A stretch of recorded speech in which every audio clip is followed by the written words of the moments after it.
What is going on, everybody? Welcome back to the channel.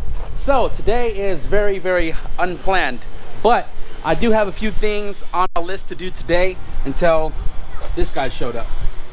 So Chewy, if you guys don't know, I've mentioned it plenty of times before, he's doing a K24 in his wagon, which is currently down because his automatic transmission want to act up. So he's really pushing to put a K-swap in his car, and he already has a K24 that we pulled from the junkyard, but he just got a deal on this K20A2, but he only wants the cylinder head. And right now the guy said, what, head gasket blown? But I mean, there's no sign of any oils going mixing, you know, up with the coolant and all of that. So I don't know what's really wrong with this engine. Pretty much what we're gonna do as of right now is we're gonna stick a starter here. It's already got the flywheel and the clutch, but we're gonna try to do compression tests to really figure out if any one of these cylinders are low. The exhaust side right here and cylinder from the crank 1, 2, 3 is super wet, so I'm not really sure what's going on there, but a compression test will definitely give us a start with an answer, and we're gonna do that right now. What I'm also going to do today is I'm going to set up the trampoline over there for my nephews, because I don't think they've ever really jumped on a trampoline. But I'm going to put that in a time lapse because it is going to take some time. You know, your boy can't really read, so I'm just going to base off the picture on the instructions. And then when we are done with that, hopefully we'll have some fun. And then we're going to go in the backyard and dig out some of the rear differential stuff as well as the axle. So I'm going to whip out my tools real quick and get the check-in. We got the starter hooked up, battery pack, compression tester hooked up as well, and when we go start it, it just clicks. So we tried rotating the crank with the 1/2-inch ratchet, and the crank does not move. It'll rotate like, you know, 1 revolution, and then it'll lock up, but then when you go backward, it'll lock up as well. Try it real quick. Show them what we're talking about. You can hear noises. See, it's locked up right there. You can go backward, fine. And then boom, it's locked up right there. So not exactly sure what happened to the block or whatever is inside the timing chain area that's getting this thing all locked up like this, but we can't figure out further, you know, like, well, the valves are still in there. Nothing is can't really see it, but where's the valve in this one? Get your light. So after further kind of looking around, right, and triple checking this cylinder here, I don't know if you can see it or not. I don't have my better light to show you. Oh, dang it. But that valve right there is ultra bent, like bad. And yeah, the head is still good. I'm sure it just needs the new valve, and this would be a good opportunity for him to, you know, do some valve springs, retainers, some upgraded valves, and he's gonna take it home, and we're gonna find another day to tear it apart because I don't have any space for the garage. Actually, we'll love to use this short block to send out to get piston rod set up for, you know, next year for the wagon, so we can come back harder, 500-600 horsepower, and all-wheel drive. So he is picking up a transmission from me, which is one of the other main piece he needs to get his, you know, K24 going in his wagon. And I told him, I said, you know what, I'll take the block, we'll put that towards the transmission, and you know, you ain't owing me a lot anymore, but you are close to doing your K24 swap. So he's gonna be using that head on his K24 when time comes around, but right now he's gonna try to get the full K24 in his car running, and then upgrade later. Trampoline time.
Alright guys, so we lost a lot of daylight.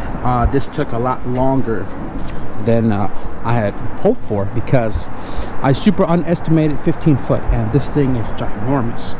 So I made a mistake by putting the springs right here pretty much one at a time all the way across, and then when I got about halfway through, the eye hook thing right here was like over here, and it was super hard to obviously put a spring on it and then tension it all the way to, you know, where it hooks up to right here.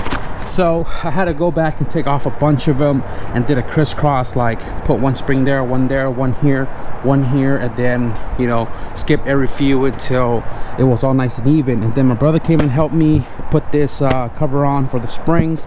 The poles are up, but the net that goes around here, so your ass don't go flipping off of this, it's being washed right now, so it smells really good. I got to give this a little scrub because it has been sitting outside, so there's like a little bit mold in the middle right there. And you know, tomorrow hopefully we'll get everything all situated so the kids can learn some front flips, some back flips, some 360s, some, I don't know, some acrobatic shit.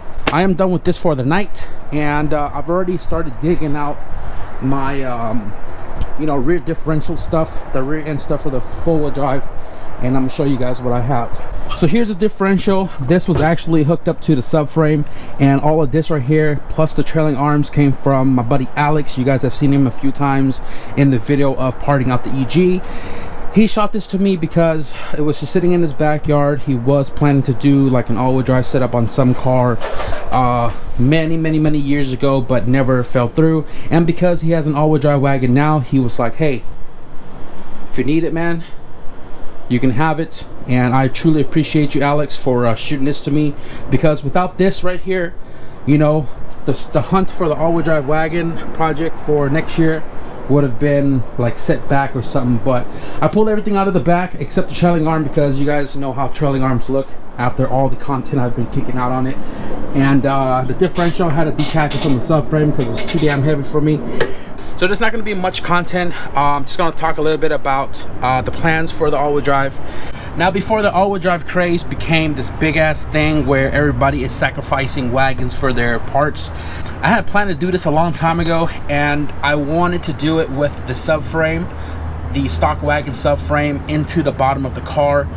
And the way Ryan did it on his YouTube channel was retaining the stock placement of the control arm. So he cut the whole subframe out and built a whole new subframe about, I don't know, like a foot back or something, I don't remember. But he moved the subframe back to line the control arm up with the subframe straightened, and then the shock was super leaning. If I can find a picture, I'll post it up in a minute here. I wanted to do it the same way, just to keep my LCA placement the same, and then also use the stock motor mount, right? So it has urethane in it right here on top as well, so we're not, you know, taking all the vibration throughout the whole car if I was to do it as solid mount. And now I'm really thinking about keeping it that way, using the you know, the bushings that are currently on here and somehow integrated to the car, so we have bushings to absorb vibration instead of typically making it a solid fixture into the car with no bushings.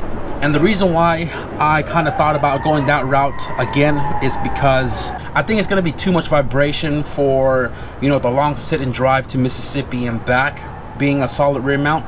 But I'm still planning it out. This is what this video is about. And you know, I still have maybe a week or so before I actually start doing the all-wheel drive conversion in the rear. So I'm going to think long, think strong, sleep hard on it, and figure out if I want to use the stock mounting points or solid crossbar up top and then solid rear mount in the rear. Here's the axles. These are in fairly good condition, except the boots are I mean, they're pretty old and brittle. The other one right here is completely torn, so I'm still debating if I want to fork out the money to buy O'Reilly replacement axles, which is special order, or just buy new boots, clean this one up, clean the joints up so that way it's not rust, And obviously I'm not going to spend $500 on some insane shaft because your boy ain't got that kind of money. So we have axles, at least for the most part, to stick into the diff and then stick into the trailing arm, so we can mock up the diff and the viscous and drive shaft underneath the car and make sure they're true and straight. I don't want too much of an angle, so you know, it's definitely a plus to have these on deck. I still have to open up this diff, probably gonna do that tomorrow. I kind of want to look on the inside because I did let it sit in the backyard without, you know, any covers on the axle portion. You can see it's pretty dirty and slight rust in it, so I'm gonna have to open it up, clean it out. If the bearings are good, we'll leave it alone. If we got to change it, we will. And then obviously fluids, but we'll do fluids once, you know, we hang it up inside the car. We'll get more into all of this tomorrow, but I am going to wrap it up in a little bit here. Kind of want to show you guys some of the packages I just received today. This one right here is from Hub City Performance, and if you guys don't know, Hub City Performance makes 100% bolt-on trailing arms for all-wheel drive. They also offer the adapter for their drive shaft. If you guys don't know, the K and B series transmission flange is a lot smaller than the wagon drive shaft, so this adapter pretty much allows you to adapt to the transmission small flange and then adapt to the wagon flange on these outer holes. So this right here, it was affordable. It was 120. The first one I bought from my brother was 200 bucks, and I'm definitely going to buy another one for the wagon. This package right here is the Time-Sert Kit that I buy from Mechanic Tools and Bits. And these are the Time-Sert I'm going to be using for the post mount on the GSR engine, where the post mount hit so hard that it broke off the block. I mean, pull threads out. So I'm going to rethread it with Time-Sert. Don't use Healy coil because them suckers are going to come back out in due time. So get yourself some Time-Serts. We are going to wrap the video up right now. Thank you to everybody who has purchased a sticker to enter yourself into the raffle of the giveaway for the valve cover. You guys murked it on the first day, and we're definitely getting more orders in today. So I appreciate you guys' support. Good luck to you guys on Friday. I'm gonna do a live stream hopefully and get it out same day to the winner.